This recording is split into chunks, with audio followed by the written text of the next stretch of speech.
नमस्कार, स्वागत है आपका इन लाइव 24 न्यूज़ चैनल के सुबह के समाचार में। तो चलिए शुरुआत करते हैं देश और विदेश से जुड़ी खबरों से। पीएम मोदी का राष्ट्र के नाम संबोधन नए नियमों के साथ 17 मई के बाद भी जारी रहेगा लॉकडाउन। प्रधानमंत्री नरेंद्र मोदी ने कल देश के नाम संबोधन में लॉकडाउन के चौथे चरण का संकेत दे दिया है।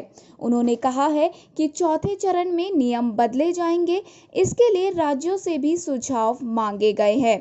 पीएम मोदी ने बताया कि 18 मई से पहले लॉकडाउन के चौथे चरण की जानकारी साझा की जाएगी। इसके साथ ही उन्होंने कहा कि ये लॉकडाउन नए रंग रूप नियम वाला होगा। आपको बता दें कि देश में लागू लॉकडाउन 3.0 की अवधि 17 मई को खत्म हो रही है। पीएम मोदी ने कहा कि लॉकडाउन 4.0 नए रूप रंग वाला होगा, नए नियमों वाला होगा। राज्यों से हमें जो सुझाव मिल रहे हैं, इससे जुड़ी जानकारी आपको 18 मई से पहले दे दी जाएगी। पीएम मोदी ने कोरोना आपदा से निपटने के लिए 20 लाख करोड़ रुपए के आर्थिक पैकेज का ऐलान किया है, जो भारत की जीडीपी का 10% है। पिछला और आज का पैकेज मिलाकर ये राशि पीएम ने साथ ही कहा कि इस पैकेज के बारे में विस्तार से जानकारी बाद में दे दी जाएगी। उन्होंने कहा कि यह आर्थिक पैकेज देश के उस श्रमिक के लिए है, देश के उस किसान के लिए है जो हर स्थिति, हर मौसम में देशवासियों के लिए दिन रात परिश्रम कर रहा है। यह आर्थिक पैकेज हमारे देश के मध्यम वर्ग के लिए है, जो ईमानदारी से टैक्स देता है, देश के विकास में अपना योगदान देता है। अपने संबोधन में पीएम ने कहा कि ये संकट अभूतपूर्व है, लेकिन थकना, हारना, टूटना, बिखरना मानव को मंजूर नहीं है। सतर्क रहते हुए ऐसी जंग के सभी नियमों का पालन करते हुए हमें बचना भी है और आगे बढ़ना भी है। प्रधानमंत्री ने देश दुनिया में कोविड-19 मरीजों की मौत पर दुख जताया और पीड़ित परिवारों के प्रति संवेदना व्यक्त की है। बता दें कि प्रधानमंत्री नरेंद्र मोदी ने पिछले 2 महीनों में चौथी बार देश को संबोधित किया है। कोरोना संकट के बीच पीएम मोदी ने पहली बार 18 मार्च को देश को संबोधित किया था। उस संबोधन में उन्होंने लोगों से 22 मार्च को सुबह 9 बजे से रात 9 बजे तक जनता कर्फ्यू का पालन करते हुए घरों से नहीं निकलने की अपील की थी। फिर 24 मार्च को दूसरे संबोधन में पीएम मोदी ने 21 दिन के देशव्यापी लॉकडाउन का ऐलान कर दिया था। पीएम ने तीसरी बार 14 अप्रैल को देशवासियों को संबोधित किया था, जिसमें उन्होंने लॉकडाउन को 3 मई तक बढ़ाने का ऐलान किया था। हालांकि बाद में सरकार ने 3 मई की मियाद बढ़ाकर 17 मई कर दी और भारत लॉकडाउन के तीसरे चरण में प्रवेश कर गया। और अब मंगलवार को राष्ट्र के नाम संबोधन के दौरान पीएम मोदी ने लॉकडाउन के चौथे चरण का भी ऐलान कर दिया है। पटरी पर फिर दौड़ी उम्मीदों की रेल। ई टिकट के साथ वाहन ड्राइवरों के ई पास भी जल्दी होंगे जारी। लॉकडाउन में ट्रेनों की अभूतपूर्व देशव्यापी बंदी के बाद मंगलवार से उम्मीदों की रेल फिर से दौड़ने लगी है। दिल्ली, मुंबई, हावड़ा, अहमदाबाद, पटना और बेंगलुरु से मंगलवार को कुल 8 राजधानी स्पेशल ट्रेनें शुरू हुई। नई दिल्ली रेलवे स्टेशन से 50 दिनों बाद 3 स्पेशल ट्रेनें लगभग 3,500 यात्रियों को लेकर अपने गंतव्य स्टेशनों की ओर रवाना हुई। नई दिल्ली बिलासपुर राजधानी एक्सप्रेस लॉकडाउन के बाद चलने वाली पहली ट्रेन बनी। ट्रेनों में सवारियों को बैठने से पहले कड़ी जांच परख के साथ उनके सामानों को सैनिटाइज किया गया। रेल यात्रियों के अपने गंतव्य वाले स्टेशनों पर पहुंचने पर उन्हें अपने घर पहुंचाने अथवा क्वारंटीन करने आदि का फैसला संबंधित राज्य सरकारों पर छोड़ दिया गया है। साथ ही स्टेशन पर पहुंचने वाले सभी यात्रियों से आरोग्य सेतु एप्लीकेशन डाउनलोड करने के बारे में भी पूछा गया, जिसमें लगभग सभी ने हाँ में जवाब दिया। शत-प्रतिशत यात्रियों ने मुंह पर मास्क लगा रखा था। स्टेशन के प्रवेश द्वार पर ही हैंड सैनिटाइज कराया गया।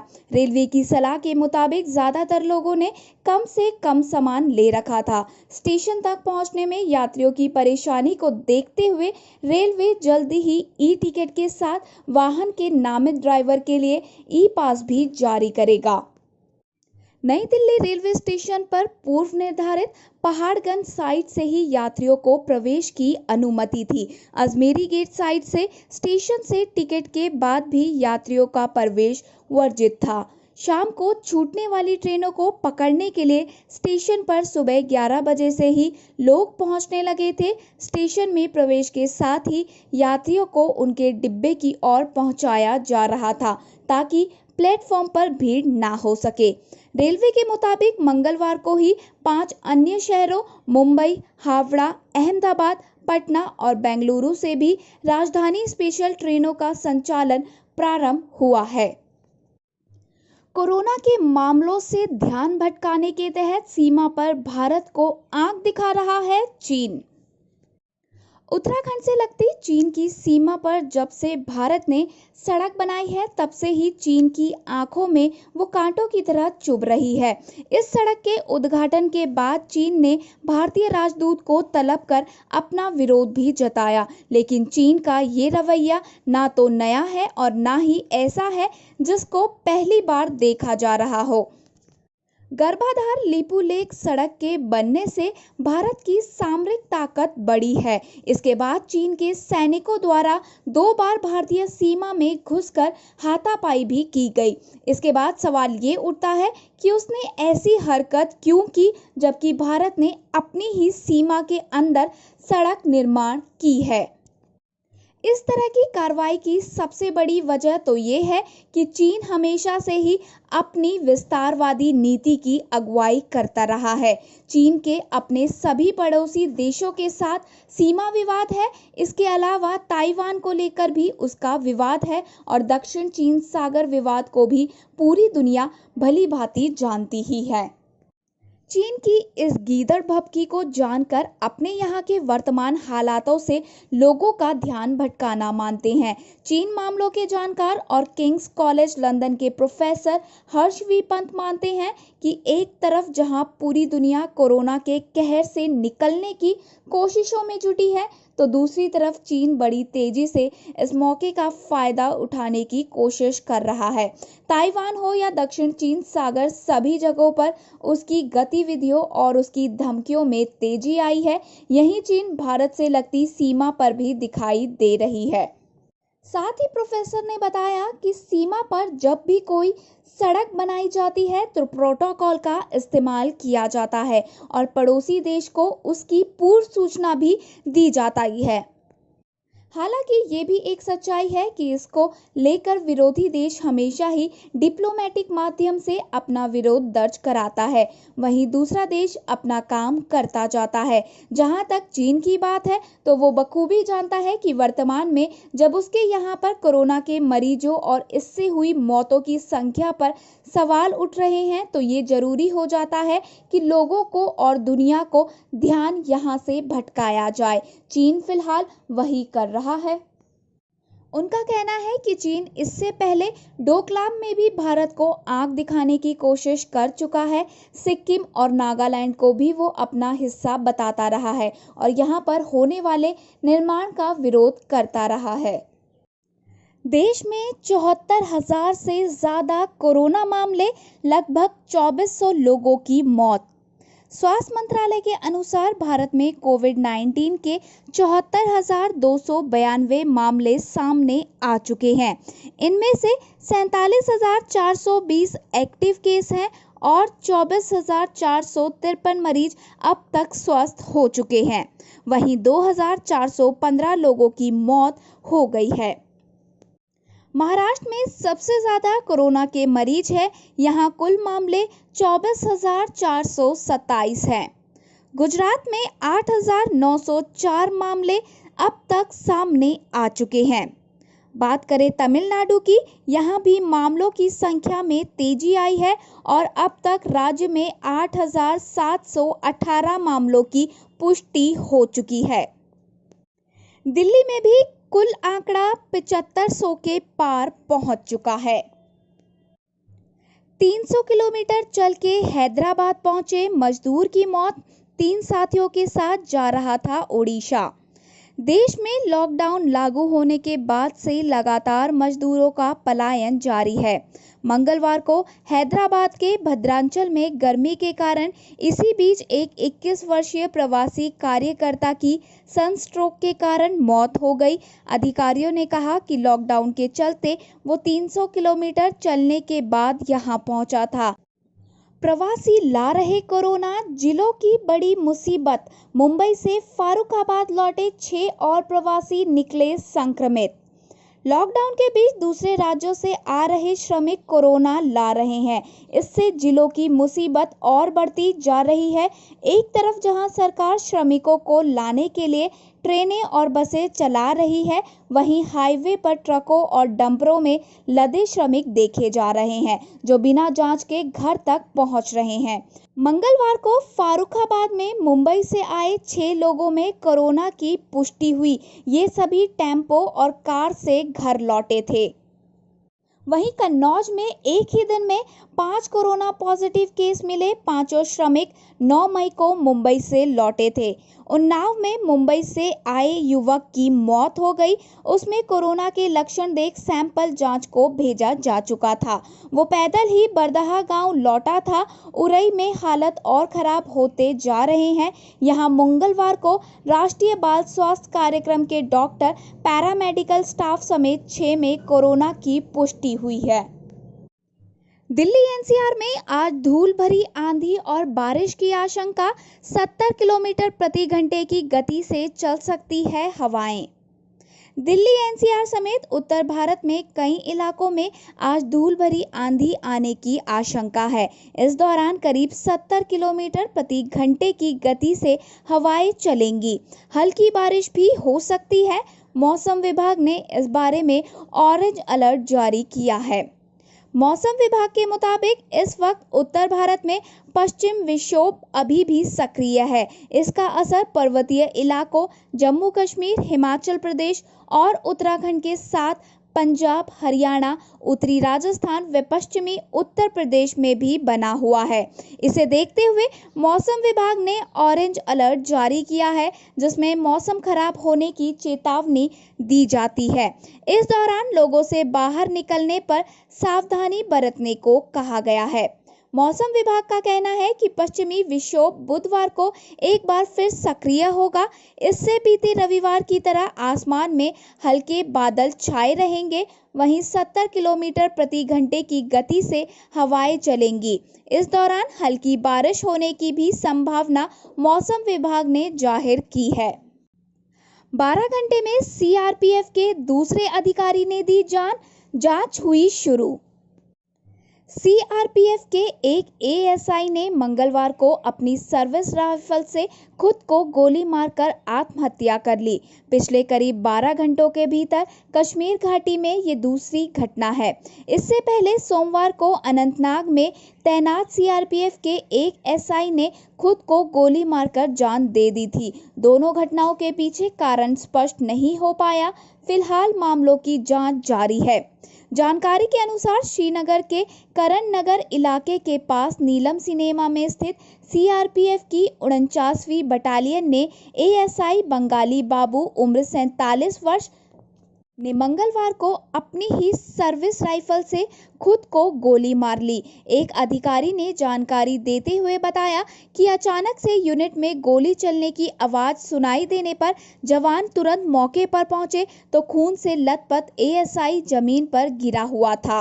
उसे तुरंत पास के अस्पताल ले जाया गया, जहां डॉक्टरों ने उसे मृत घोषित कर दिया।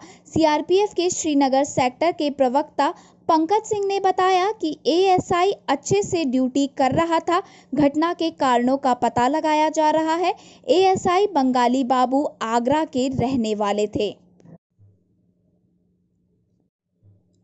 वहीं इससे पहले सोमवार देर रात दक्षिणी कश्मीर के अनंतनाग जिले के मट्टन इलाके में सीआरपीएफ की 96वीं बटालियन के एसआई फतेह सिंह ने सर्विस राइफल से खुद को गोली मार आत्महत्या कर ली थी। फतेह सिंह जैसलमेर राजस्थान का रहने वाला था।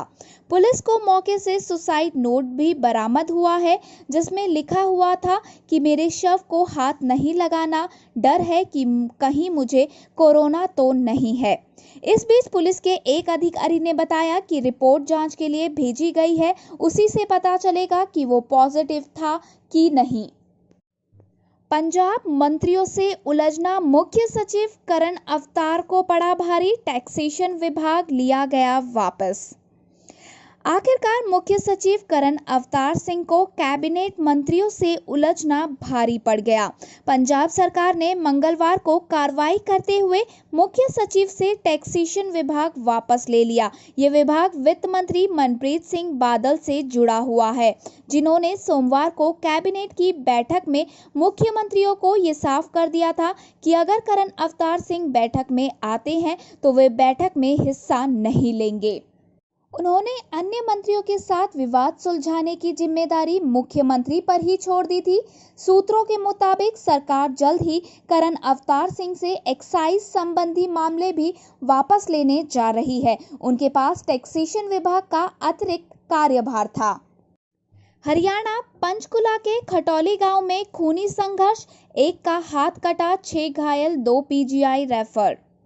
खटौली गांव में सोमवार रात करीब 9:30 बजे मोबाइल पर डाली पोस्ट को लेकर दो समुदाय के लोग आमने सामने हो गए। एक समुदाय के लोगों ने तेजधार हथियार से दूसरे पर ताबड़तोड़ हमला कर दिया। इससे 6 लोग गंभीर घायल हो गए। विवाद में दूसरे समुदाय के एक व्यक्ति की बाजू कट गई, जबकि दूसरे व्यक्ति के सिर में गहरी चोट आई है। दोनों की हालत गंभीर होने पर उन्हें पीजीआई चंडीगढ़ रेफर कर दिया गया है। विवाद की सूचना मिलते ही मौके पर पुलिस पहुंच गई। पुलिस ने घायलों की शिकायत पर 12 लोगों के खिलाफ केस दर्ज करके जांच शुरू कर दी है। आरोपियों की गिरफ्तारी के लिए पुलिस छापे मार रही है। मिली जानकारी के अनुसार गांव खटौली में दोनों समुदाय के लोग महाराणा प्रताप और परशुराम जयंती के मोबाइल पर डाले गए स्टेटस को लेकर आमने सामने हुए। पहले तो दोनों समुदाय के लोग एक दूसरे से बहस करते रहे, लेकिन कुछ ही देर में विवाद खूनी संघर्ष में बदल गया। मिशन सागर 580 टन खाना लेकर मालदीव पहुंचा INS केसरी। भारतीय नौसेना का युद्धपोत INS केसरी मंगलवार को 580 टन खाद्य पदार्थ लेकर मालदीव की राजधानी माले पहुंच गया। नौसेना ने बताया कि ये जहाज कोरोना वायरस महामारी के दौरान चालू किए गए मिशन सागर के तहत भेजा गया है। नौसेना ने एक बयान में कहा, खाद्य सामग्री सौंपने का काम पूरी तरह ऑनलाइन तरीके से पूरा किया गया। इस मौके पर मालदीव के विदेश मंत्री अब्दुल्ला शाहिद, रक्षा मंत्री मारिया अहमद दीदी और भारत के उच्चायुक्त संजय सुधीर मौजूद रहे। बता दें कि मिशन सागर भारतीय नागरिकों को विदेश से निकालने के लिए चालू किए गए ऑपरेशन समुद्र सेतु का ही हिस्सा है। इसके तहत केंद्र सरकार भारत के मित्र देशों की मदद भी कर रही है। ताइवान ने WHA बैठक में भाग लेने के लिए भारत से मांगी मदद। चीन ने कहा, ये हमारा अभिन्न अंग। चीन लगातार ताइवान को अपने देश का अभिन्न अंग बताता रहा है। हाल ही में जब ताइवान ने विश्व स्वास्थ्य सभा WHA में शामिल होने के लिए भारत से मदद मांगी, तो नई दिल्ली स्थित चीनी दूतावास ने कहा कि इस मामले का प्रबंध वन चाइना प्रिंसिपल को ध्यान में रखते हुए करना चाहिए। चीनी दूतावास के प्रवक्ता ने कहा कि विश्व स्वास्थ्य संगठन सहित उसकी सभी गतिविधियों में ताइवान क्षेत्र की भागीदारी पर चीन की स्थिति स्पष्ट और सुसंगत है। इसे वन चाइना सिद्धांत के अनुसार संभाला जाना चाहिए। ताइवान चीन का अभिन्न अंग है।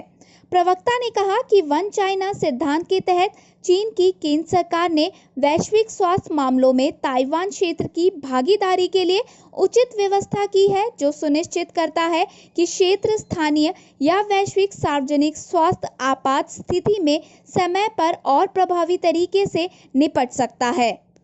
कोरोना वायरस से लड़ने में ताइवान ने अभूतपूर्व सफलता हासिल की। उसने भारत के साथ कोई औपचारिक संबंध नहीं होने के बाद भी पिछले सप्ताह 10 लाख सर्जिकल मास्क भारत को दान दिए।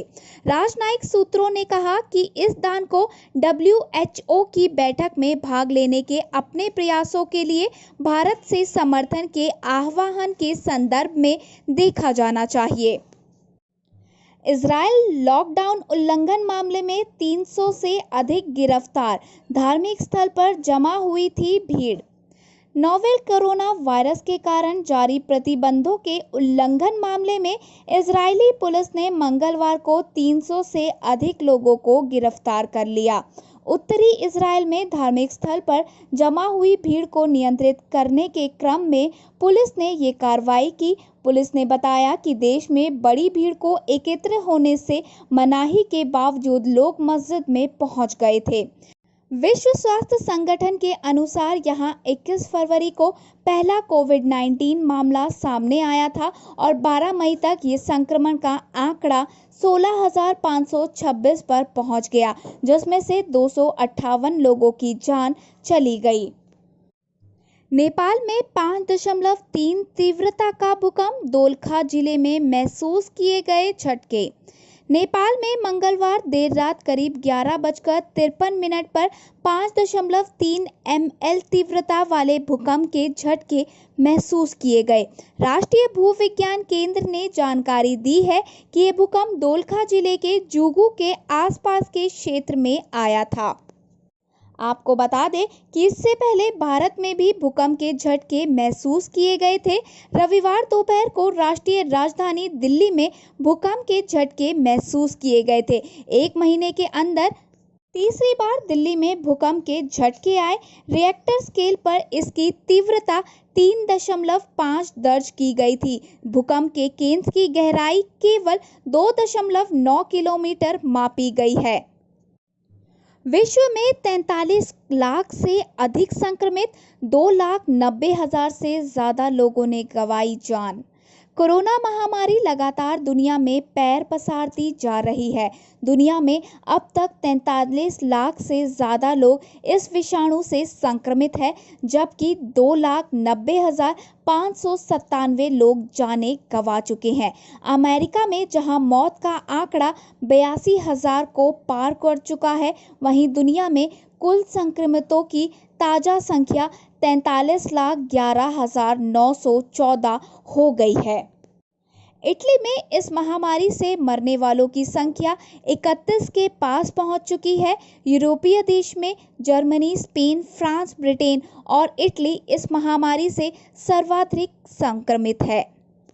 जॉन्स हॉपकिंस यूनिवर्सिटी के मुताबिक पिछले 24 घंटे में अमेरिका में 776 लोगों की मौत हुई है, जबकि 82,000 से अधिक लोग कोरोना की चपेट में आकर जान गंवा चुके हैं। देश में कुल मामलों की संख्या 13.95 लाख हो चुकी है। धन्यवाद। आगे की और खबरों के लिए बने रहिए हमारे साथ इन लाइव 24 न्यूज़ चैनल में। और अगर आपको हमारी ये वीडियो पसंद आई हो तो प्लीज़ लाइक और हमारे चैनल को सब्सक्राइब करना ना भूलें। और